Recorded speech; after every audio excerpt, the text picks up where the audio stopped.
If you follow the news related to any kind of popular media, be it books, comics, anime, films, TV, games, etc., you're likely aware of the so-called SJW infestation of said mediums.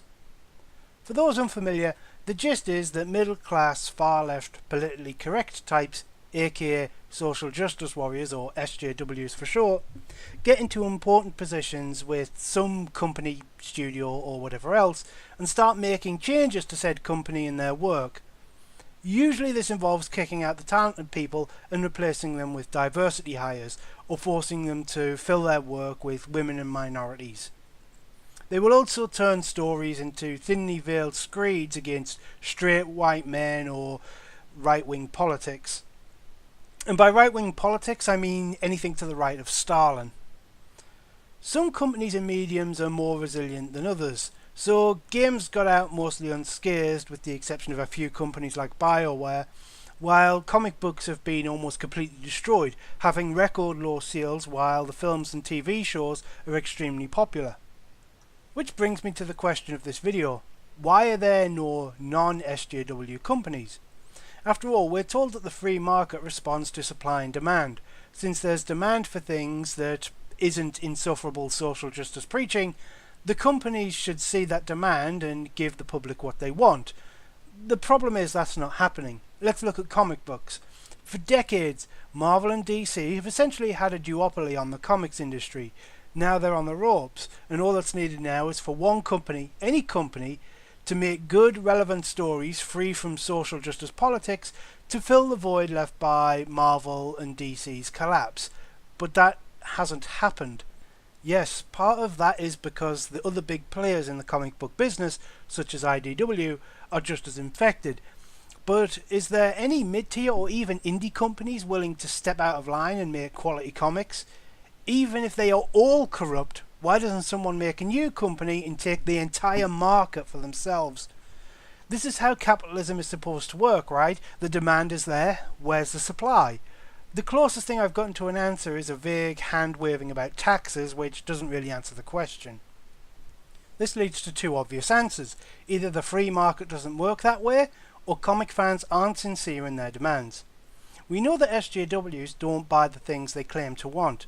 They claim to want diversity and political correctness and censorship and so on, but time and again the audience that is demanding these things doesn't turn up and put their money down. If they did, there wouldn't be a smouldering crater where Marvel and DC used to be. But I think comic fans are equally guilty, refusing to buy anything outside the same old established superhero characters. Oh, they claim to want the best comics, but if it doesn't have Superman or Wolverine on the cover, they don't care. This would also explain why people keep complaining about Spider-Man even though they say they have never read anything Spider-Man related since One More Dear. To be clear, comic fans seem pretty good at the not buying crap part, but when it comes to the whole buy something that is actually good instead part, they walk face first into a lamppost. In contrast, let's look at gamers. For all the crap I ranted about when it comes to tabletop RPGs, there are people who jumped ship to Pathfinder when Dungeons and Dragons went bad. When you look at computer games, there are people who bought games like Mighty No. 9 and Bloodstained when companies like Capcom and Konami dropped the ball. Hell, social justice has apparently infested the charity event AGDQ, Awesome Games Done Quick, turning it into an unwatchable cringe fest of protecting the feelings of trans trenders, to the point where I've seen some funny names given to the event like Transitions Done Quick and Autist Girl Dick Queers. As a result, two rival events have sprung up, ESEA and NASA. Basically AGDQ without all the censorship and political correctness. Only time will tell if they manage to surpass AGDQ. But the point is, there are options there for people who want them. One possibility that no companies have come to replace the big two is print on demand. Books and card game companies seem to be moving towards a print on demand system, which makes sense. You don't want an abundance of stock you can't sell.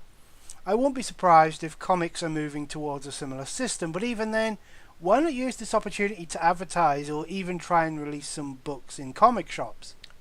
Personally, I'd pitch my company as the uncompromising comic book company, not held back by what distributors think you should read, printed just for you and delivered to your door.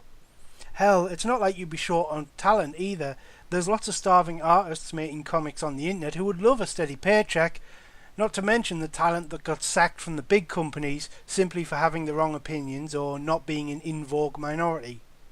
I'm no expert, but I'm guessing that at least some of those people would like the opportunity to get revenge and get paid for doing so. As the saying goes, the best revenge is a life well lived. Can you imagine the satisfaction of reading that the book you were kicked off of was cancelled due to low sales, while your own work sits comfortably in the top 10? But I'll end this tangent before it turns into fan fiction. The point is, where are all of these non-SJW companies we're told should step up and fill the void? There are some in games and people flock to them, but there's none when it comes to other stuff unless I simply don't know of them. Thanks for watching. Bye.